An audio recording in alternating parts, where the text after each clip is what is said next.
துறைமுகங்கள் மற்றும் சிவில் விமான போக்குவரத்து அமைச்சர் பிமல் ரத்நாயக்க இன்று காலை 7:13 மணிக்கு மொரட்டுவையிலிருந்து கொழும்பு கோட்டைக்கு புறப்படும் அலுவலக புகையிரதத்தில் ஒரு சாதாரண பயணியை போன்று பயணிப்பதை காண முடிந்தது. இந்த புகையிரதத்தில் பயணிகளுடன் பேசியவாறு பயணம் செய்த அமைச்சர் புகையிரத பயணிகள் எதிர்கொள்ளும் பிரச்சனைகள் தொடர்பில் அவர்களிடம் கேட்டறிந்திருந்தார். ஊடகங்களுக்கோ உரிய அதிகாரிகளுக்கோ எவ்வித அறிவிப்பும் இல்லாமல் மேற்கொண்ட இந்த விஜயத்தின் போது புகையிரத பயணத்தில் ஏற்படும் தாமதங்கள், பழுதடைந்த மின்விசிறிகள், புகையிரதத்தில் ஏறுவதில் மாற்றுத்திறனாளிகள் எதிர்கொள்ளும் சவால்கள்,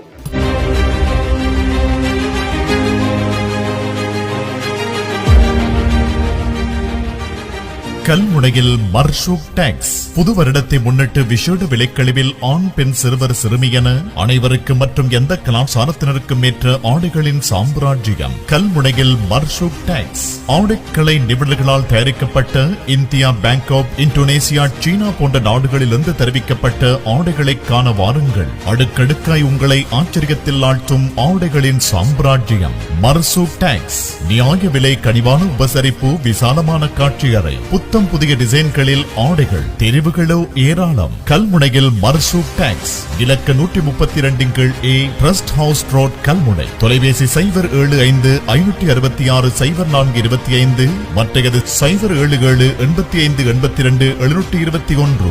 மர்ஷூக் டாக்ஸ், ஆடை உலகின் புதிய புரட்சி.